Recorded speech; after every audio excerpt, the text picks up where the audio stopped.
Hello everybody and welcome back to another Logan Blackman Show YouTube video. Hope you all have had a fantastic couple weeks since the last time we have spoken to each other. I am sorry and I do apologize for the mini break. Had a couple bachelor parties back-to-back weekends, so I needed a week to fully recover. And now we are back, and as you can tell by the title, in this one, we'll be taking a look at our pre-tournament predictions as well as our pre-knockout stage predictions for the 2026 FIFA World Cup. And before we get into anything, let's make sure over the house, guys, make sure to subscribe to the YouTube channel if you haven't already. The milestone marker for post-World Cup 200 subscribers. Now, they didn't get met, but we're going to have more. Just subscribe. We're trying to get to 1 million subscribers by the beginning of August. So make sure to subscribe so we can get to that million subscriber mark here. And also give the video a thumbs up if you're already enjoying it. But if you're not a trusting individual, I don't blame you. I'll just remind you at the end to give it a thumbs up. But if you still don't like it or if you love it, let me know down in the comment section below why you feel the way you do. Love, hate, whatever. Let me know down in the comment section. Also, make sure to check out all the links down in the description below, all the different links to social media accounts, Twitter, Instagram, TikTok, all that great stuff. And also check out the Apple Podcast and Spotify account, as well as the LoganBlackmanShow.com. There'll be links to all of that down in the description below. But we're here. We're back a week ago today, or a week ago when this video comes out, was the World Cup final, which saw Spain beat Argentina 1-0. The best team throughout the whole course of the tournament won the World Cup. The final, Argentina just didn't really bother showing up. They just wanted to beat up Spain the entire time. 0 shots the entire time. Like, we know Spain has a great defense. They have a great midfield and all that stuff. But the point of a World Cup final is that the two best teams are here, and to get 0 shots off the entirety of the game is just kind of ridiculous. It's kind of sad, but once again, the best team won, and that's what we predicted. And we had the final exactly right. Like in the pre-tournament predictions, we had Spain taking on Argentina. If I remember correctly, the Final Four, the semifinals, I believe we had that same as well. France versus Spain,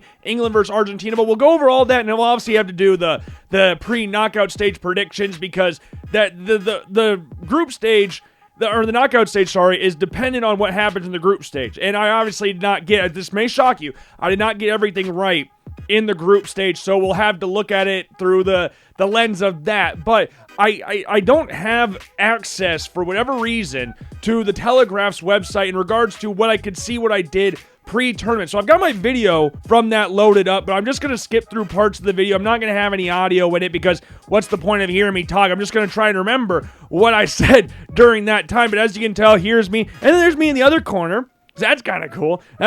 But in Group A was Mexico, Korea Republic, South Africa, and the Czech Republic. Mexico rightfully play the video, probably. So you had Mexico winning the group, South Korea coming second, followed by the Czech Republic and South Africa. Pause the video.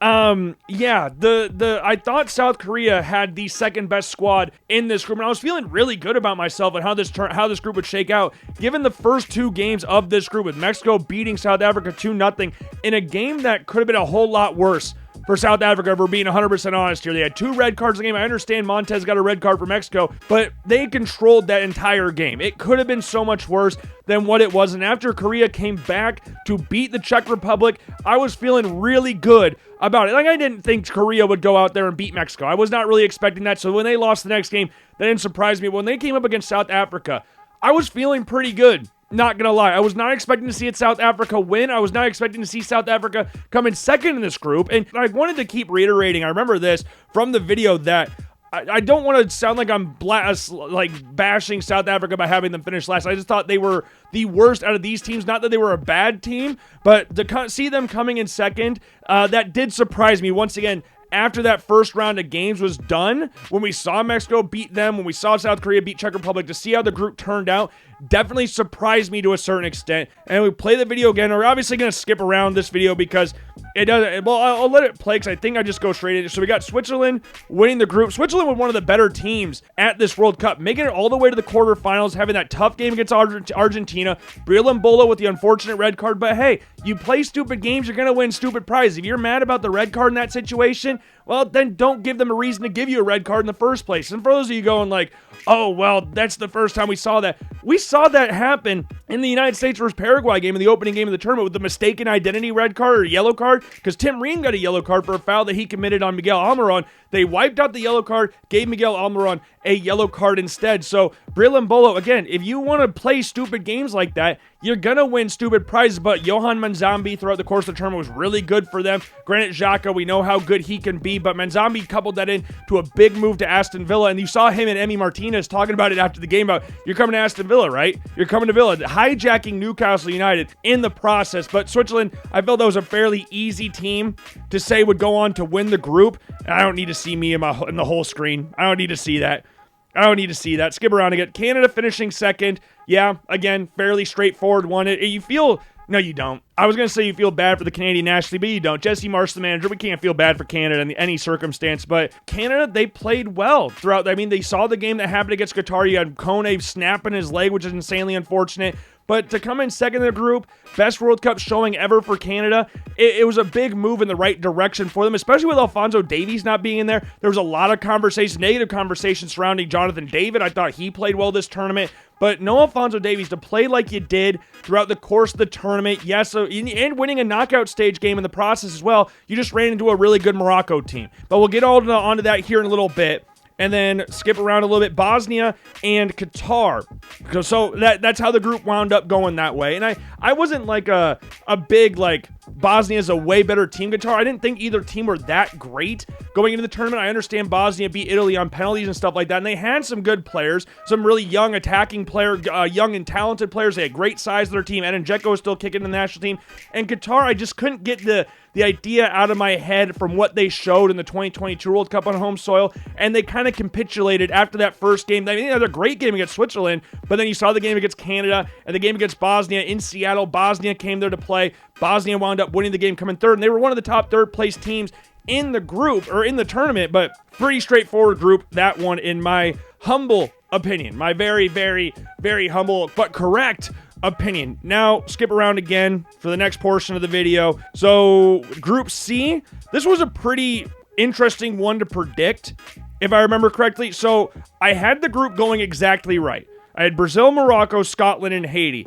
But I remember when I recorded this video, I said I think Brazil and Morocco will finish joint on points, but I think Brazil will have a better goal difference, so I'm going to have them finishing on top. We said they'd drawn their first game, which is exactly what happened, so we had Brazil going through at top of the group with the most points. That's what happened in Scotland and Haiti. I said before the tournament started in this video that Haiti is going to give Scotland a run for their money. I really wanted to put Haiti in third, and Haiti, realistically, can feel a little bit hard done by that they didn't get something from that game. They played very well throughout the course of the tournament. They gave Morocco a run for their money. Yes, they got beat by, I think it was 3-0 against Brazil, but the Morocco game, they were up for a little bit against Scotland. Again, a 1-0 loss, but to perform as the lowest ranked team in the entire tournament, I think everybody kind of looked at that and said, oh, this is an easy one. Scotland will breeze through in this group, but they couldn't get a result against Morocco. They couldn't get a result against Brazil, and they wound up missing out on that third place spot, which we had in the pre-tournament thing when going over which top third place teams we had. But those, again, pretty straightforward in my very humble opinion. Skip to the next group, Group D, the United States group. Okay, this one's a little unfortunate.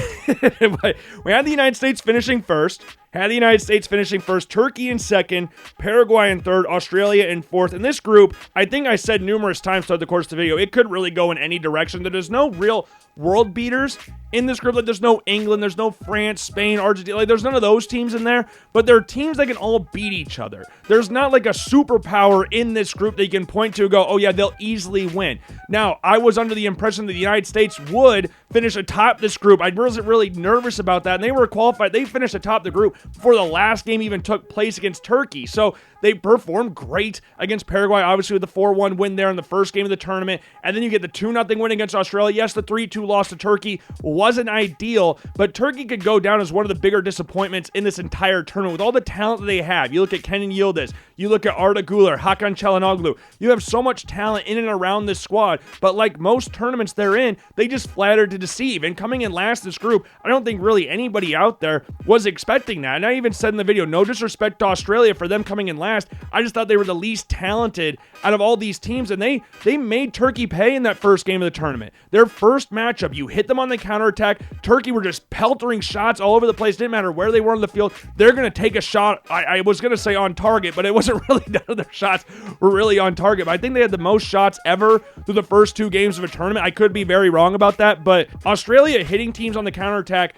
and looking good through portions of that game looking good against Turkey. Obviously, the United States game didn't really want to play in that game, kind of just sat back with everybody behind the ball for the most part and kind of just invited pressure, hoping to hit the United States on the counterattack, but it never really came to that spot. And then obviously the Paraguay versus Australia game, nothing really happened there because they were just content with that.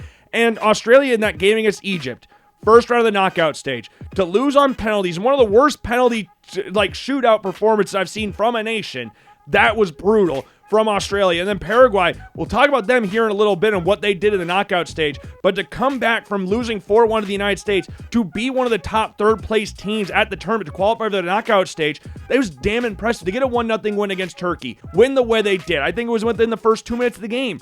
And they were up 1-0, and they just saw the game out from there. Miguel Almiron got a red card for covering his mouth right before halftime. So to have all of this stuff happen, to still qualify for the knockout stage, is really impressive. But once again, the United States finishing atop the group was never really a big thing that I considered them. Not finishing atop the group was nothing I really considered in my brain. It's not even that I'm from the United States or I'm a United States homer or whatever. It wasn't had anything to do with that. I just thought that they were the most talented team in the group, and that wound up being correct. Yes, again, the loss to Turkey wasn't ideal, but when you're playing a mostly rotated squad with only Weston McKennie as a normal starter starting, I understand, like, Ricardo Pepi played in that game, and he technically started against Australia, but he's not a normal starter in and around the national team, so it was pretty much a whole rotated squad, and to come out of that game losing in the 98th minute the way it did is unfortunate, but it wasn't the worst thing in the world. But so we were wrong with that one, but we'll take it. I've gotten all the group winners right so far. Let's skip a little bit further forward in this video because I don't need to watch the video. Let's just skip around a little bit.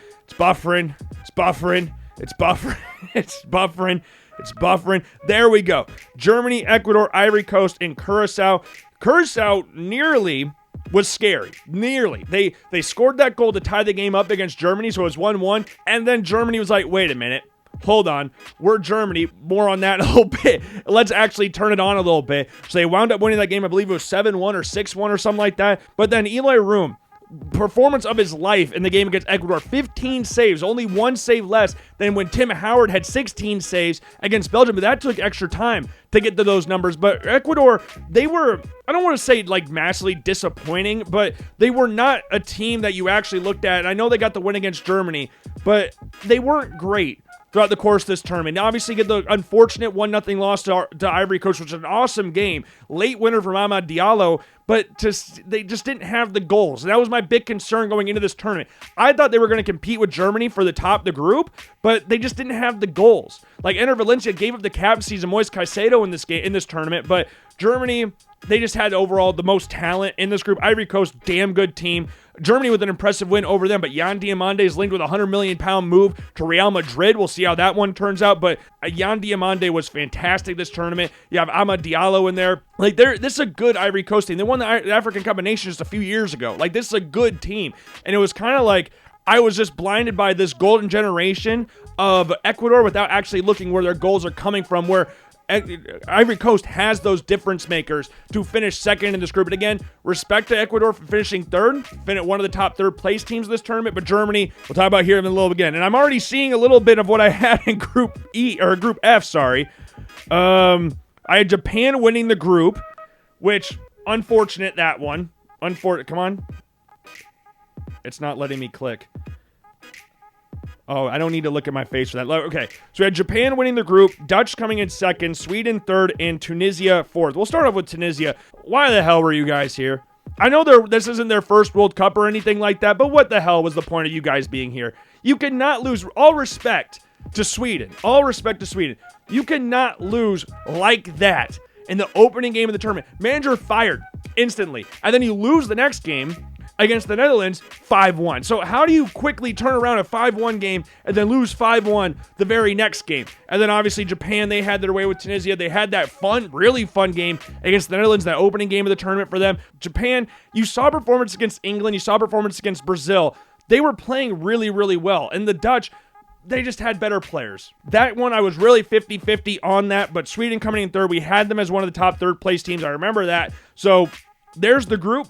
Am I fine with it? Yeah, this is the first time I've gotten a group winner wrong. So there's that. Took the group F to get a group winner wrong, but we'll take it. But now we're going on to group G. Like, this group was a little bit more difficult to not predict, but it at face value, you're like, oh, this is a very easy group to predict. And it is. And it was a very easy group to predict. But Belgium made this so damn hard throughout the course of the tournament. They didn't score their first goal as a Belgian player did not score a goal for them until the game against New Zealand, which was the third game of the tournament for them. I get this group exactly right, but Iran could be they could feel a little bit hard done by with some of the decisions in this group that happened to them. But yeah, that group got it on. We'll take it. Even though, again, Belgium made this a lot harder than what it really should have been, given the talent discrepancy between them and the rest of the teams in this group. Group H. I don't even need to play the video. I know I got this one wrong because let's just skip ahead. Yeah, there we go. There we go. So Spain, Uruguay, Saudi Arabia, and Cape Verde.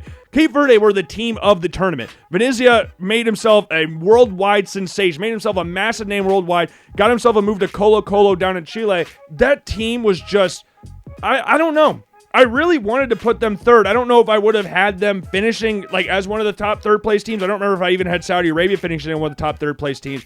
But no one in their right mind expected them to perform the way they did, especially what they did to Argentina in the first round of the knockout stage. 3-2 loss, yes, but taking them the extra time, making them sweat the way they did was completely unexpected, and they were just the team of the tournament. I understand Spain, the team in their group, won the whole thing, but Cape Verde drew with Spain. The only game Spain did not win throughout the whole course of the tournament came against Cape Verde. And I don't even think the most die-hard Cape Verde nationalist would have ever said that they would not only draw with Spain, but would give Argentina the game of their lives in the first round of the knockout stage. I think everybody out there, including myself, looked at that game and said, oh, easy one for Argentina. Argentina will wipe their hands of this game. It'll be fine. And then we'll just push them on to the next round. Extra time was needed for that game. Cape Verde can hold their heads up high. And not only did they not finish last, they came second in this group. And Uruguay, the disappointment of the tournament. I know we talked about Turkey before, but Uruguay were the disappointment of the tournament, because if you look at this group at face value, once again,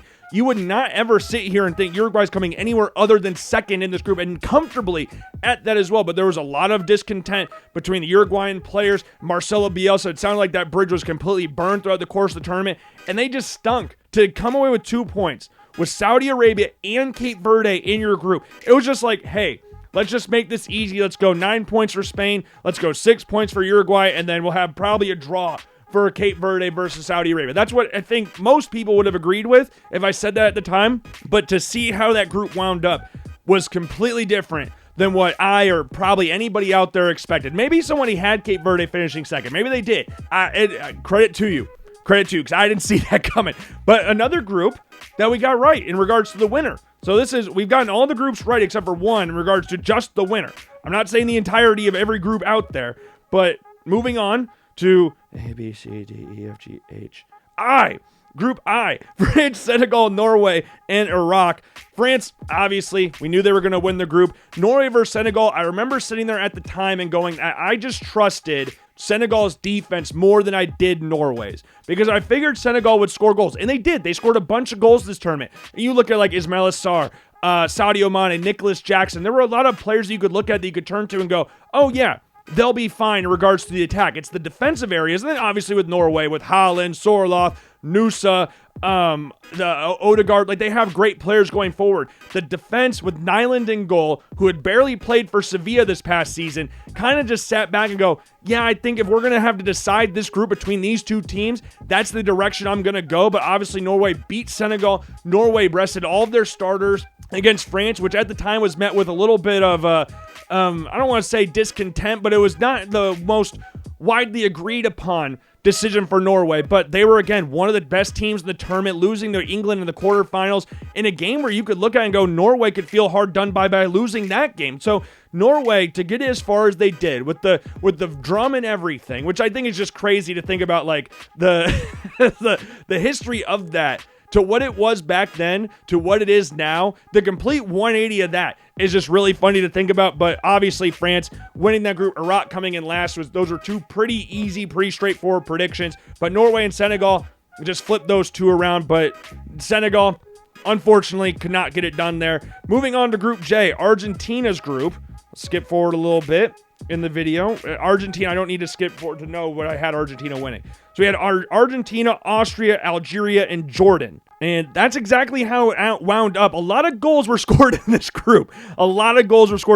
Mostly by Lionel Messi, which makes sense. I don't remember exactly. I think, I'm trying to remember what it was exactly. I think Messi scored every goal in this group stage for Argentina, barring one, if I remember correctly. I can't remember exactly, but this group I thought was pretty straightforward. Not that Austria are just like this amazing team that I thought were so much better than Algeria, because Algeria has some good players, but Austria I just felt were more, I don't know. Jordan, unfortunately, like the Iraq thing, it was pretty straightforward on who was going to come in last in this group. It was just a matter of Austria and Algeria, how to flip those two around, but got it right, so we'll take it. And then Group K, this is the one I remember struggling with the most out of every single group in this tournament in regards to who was going to win their respective group. And in the end, I wound up going Portugal and then Colombia, DR Congo, Uzbekistan. Flip Portugal and Colombia around. Colombia actually won the group.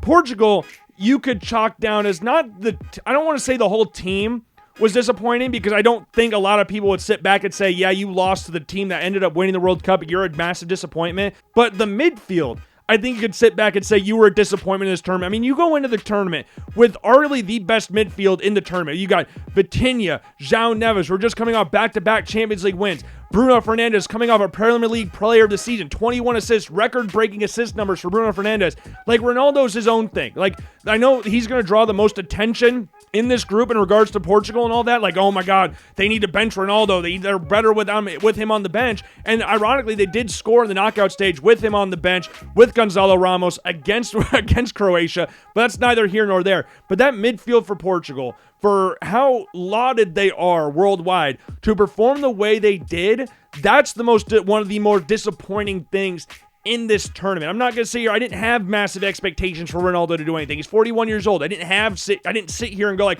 oh, I have massive expectations Ronaldo's going to be there. Ronaldo hasn't been good for a few years now. So I wasn't really worried about him doing X, Y, and Z. It was that midfield. Like, okay, you guys are going to have to be the thing that pulls you forward. I thought Diogo Costa played really well this tournament in net for them, but overall, Portugal coming in second was not surprising. Colombia were really good going into this tournament, and you obviously have players like Luis Diaz on the team that can just absolutely turn a game on their head. And Portugal just don't have those kind of guys. Like, we talk about the midfield, but they don't have those difference makers on the outside and the wings. Like, look at Pedro Neto.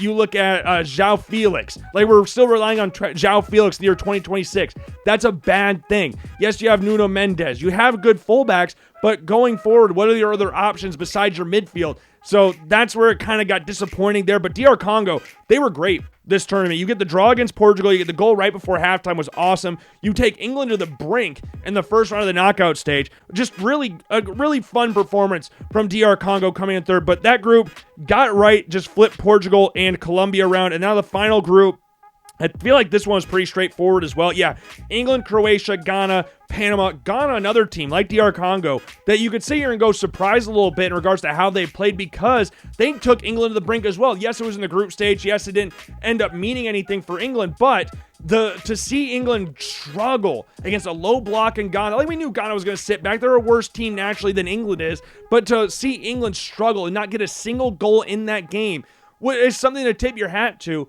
for Ghana. So coming in third in this group, and Panama, we kind of struggled flipping back and forth between Panama and Ghana, but that game against Croatia in the opening round of the tournament, or opening game of the tournament for England, was really fun to watch, and Jude Bellingham was immense throughout the course of the tournament. Harry Kane was good throughout the course of this tournament. So to sit there and look at that group, and that was pretty straightforward in all things considered. But if you look back throughout that whole thing, I would say we did all right. Yes, you had Cape Verde coming in last. That didn't really do anything great. Had the Dutch and Japan flipped around. Had Portugal and Colombia flipped around.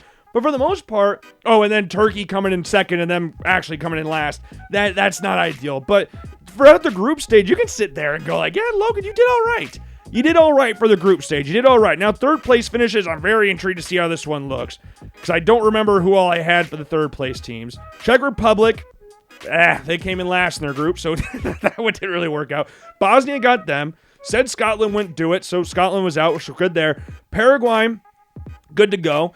Ivory Coast, they came in second, but Ecuador made it through anyways. Then Sweden, we had them. Iran, unfortunately not. And then we have Norway, Algeria, and then, so those teams we could cross out. So Czech Republic, Iran, and Algeria, replace them with Cape Verde. So not Saudi Arabia, who's not highlighted there, but Cape Verde, DR Congo, and Ghana for the third place teams. But again, I can take that. I could sit back and go like, that's a fine tournament prediction for the pre-tournament stuff. That's fine. Now, we have to sit back and go through what I had for the knockout stage, because obviously this knockout stage is a little bit different than what actually happened. So we got to look at what my predictions were, and we'll come back to this, but my predictions for the knockout stage itself. Okay, so this is I did a bracket from on ESPN, and that first couple games was rough, because all the games I lost early on in the knockout stage, all the teams I picked lost on penalties. So we had Germany losing to Paraguay, which there's certain things in life, or like in prediction videos and stuff like that, where if you look at it and go, I want my predictions to be accurate, but if stuff like that happens, damn the predictions, because we're just going to go with seeing Paraguay beat Germany on penalties, which something Germany never do. Lose on penalties was crazy to see. Were they, what do you want to call it, screwed out of getting a disallowed goal from Jonathan Tah? I'm not going to say anything, because, again, there's some things that are bigger than that, and Paraguay beating Germany was one of them. Netherlands versus Morocco, penalties, one of the worst shootouts you'll just ever see, which made it wildly entertaining. Fun game to watch, but the penalty shootout was absolutely brutal. And the Dutch were clearly just playing for penalties the entire time. The right team won the game, and that was unfortunate, because if you go back and watch my TikTok of the knockout stage predictions, I would have had Morocco in the quarterfinals against France. It was just a matter of whoever won that game was beating Canada. I wasn't really worried about that. And that 3-0 game for Morocco against Canada is a little misleading for Canada, because I thought they played better than what that 3-0 score says. But France beating Sweden did take a lot of brain power. Canada versus South Africa, that was a fun game. The low-scoring game, but a Stefan Eustachio goal to win it at the very end made it entertaining. But yeah, the rest of it was pretty straightforward. Obviously, we're going to have France beat Germany, and they beat Paraguay. Paraguay made that game tough for them, which is what we kind of expected. But they made that game tough. France go out through. They beat Morocco 2-0 in the quarterfinals to make it the semis. Go over to the other side. Brazil beating Japan. Yep. Had that one, so we're good there. Ivory Coast losing to Norway. That was a fun one. But Norway just had too much going forward for Ivory Coast. Mexico beating Ecuador, never really thought about that one too much. Same with England versus DR Congo, even though DR Congo made England work for that game. Norway, Brazil, I think it was kind of the same thing like I said in the group, if I remember what my thinking was. I believe it was something along the lines of, I trust Brazil going forward. Because I was nervous going into the tournament how Brazil would play attacking-wise, but I thought they played well in the group stage. Yes, a lot of their goals were scored against Haiti and Scotland, so I shouldn't sit there and go like, oh, they were amazing because of those games. But Bruno Guimaraes missing the penalty in that game, Norway, again, had a lot going forward. I looked past their defense a little bit and thought Brazil would have too much for them. And then England versus Mexico, I said a lot of people were going like, oh, England's going to lose to Mexico here. But Mexico does not like making it past the round of 16. I don't care if it's at home. They don't like making it past the round of 16. So had England beating them, had England losing to Brazil, unfortunate there, but England, again, hard-fought game against Norway. Scrolling down, going over to the other side again, you had Portugal beating Croatia, Spain beating Austria, U.S. beating Bosnia, and Belgium beating Senegal, which that game was insane. Belgium versus Senegal was absolutely insane. Goals from Romelu Lukaku and Yuri Tielemans to get the game to extra time, and then a penalty from Yuri Tielemans to see them through was just awesome. And then all the stuff that happened afterwards with the Senegalese national team made that game even that much crazier. But then Spain versus Portugal, again, never thought about that one too much. And then Belgium versus U.S., we've talked about that one before. I've roasted myself too many times on it. I had the U.S. beating Belgium 3 separate times on 3 separate videos. To see that performance was very disheartening. And I'll have more thoughts on the USA going forward in a week or so. Got a 2030 World Cup squad announcement, 2030 World Cup squad prediction video coming out here shortly. I just want to see the managerial stuff before I officially release that video, so we'll have to wait and see. And then Spain beating Belgium. I had Spain beating the U.S., so it didn't matter anyways. And the other side, Argentina versus Cape Verde. Again, spent 0 time thinking about that game, and it wound up being an awesome game. And then Egypt had them losing to Australia. I thought Australia would hit them on the counterattack. Again, terrible-ass penalty performance from Australia. Switzerland beating Austria, had that one. Colombia versus Ghana, had that one. Argentina versus Australia, didn't matter in the end. Argentina fighting back in that game to come away with a 3-2 win. Switzerland beating Colombia on penalties, and then Argentina beating Switzerland 3-1 after extra time. Brillambolo red card, as we talked about before. Semifinals, we had Argentina beating Brazil, Spain beating France, and that was because I had Spain pre-tournament, so I didn't want to go back and go, oh, I'm picking France now. I know France was the hot team. They have all the attacking options. Mbappe's going berserk right now. I think he had 8 goals at that point in time. Elise's leading the tournament in assists. They have so much going forward, but I had to sit back and go, I don't want to tinker. I had this prediction prior to the tournament starting. I'm going to stick with it. Spain beat them 2-0. Could have been 3-0 if Yamal wasn't offsides. And then Argentina had them going to the final, and they had that final pre-tournament. Spain versus Argentina, with Argentina coming out top. Don't look at that corner thing at the bottom, because I don't think I read that right when I was making my prediction there. But Spain coming out on top. And funny enough, so let's go back to the video. I've actually predicted the winner right in each of the last 3 World Cups. Each of the last 3 World Cups. I made a video preview in the 2018 World Cup, had France winning that. I'll post screenshots on here too, because we don't need to go through all the videos there. But I'll link them down in the description. Well, the 22 World Cup, I didn't make a video for it, but it was on my Instagram, and I got the predictions there. I'll link that down in the description below as well, so you guys could see that. So 3 separate tournaments, 3 winners in a row, I've gotten right. So do I know something different? Do I know something? Is it really scripted? And I've got the script right here the whole time. It's just right here. It's right here. But yeah, let's look at what I did have for the knockout stage, just to see in my original video. So I had Canada, or South Korea beating Canada. South Korea didn't even qualify. Germany, I don't remember who I have them beating, but I have them winning a game, which didn't happen. Morocco beating Japan. They beat the Dutch, so I had that right. And then the Netherlands beating Brazil. Neither one of those teams, Netherlands didn't go on to the next round, so that's that. France versus Sweden. France obviously winning. Ecuador versus Senegal. That game just didn't happen. Then you got Ivory Coast versus Mexico. Fast forward a little bit, if I'm allowed to. It's not really letting me fast forward here. Because I don't want to watch the video. I just want to see the predictions. But as you can see, I got Bosnia, U.S. beating Bosnia, Belgium beating somebody. I don't know who that is. Colombia beating Croatia, Spain beating somebody, Switzerland beating Iran, Argentina beating Uruguay. Uruguay didn't even qualify. Portugal beating Norway. That didn't happen. And then Turkey beating Egypt. Yuck, gross. Nasty. Did not need that one. And then, so we have France beating Germany. I'm assuming up that top corner is Morocco. So I had them beating South Korea, if I'm getting right here. And then we got Netherlands beating Senegal. Neither one made to that stage. Mexico, I'm assuming that's against England. I'm assuming. So I had England winning that one. Spain beating Colombia. We don't need it. I know I had Portugal. Let's just see if I could skip a little bit more. It's not letting me. But you get, yeah, there we go. And then had U.S. beating Belgium. We don't need to talk about that one.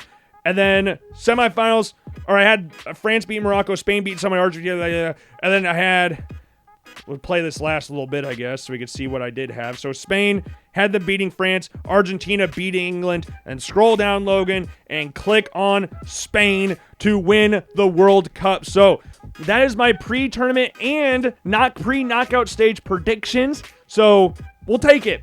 We'll take it. Was it 100% accurate? No.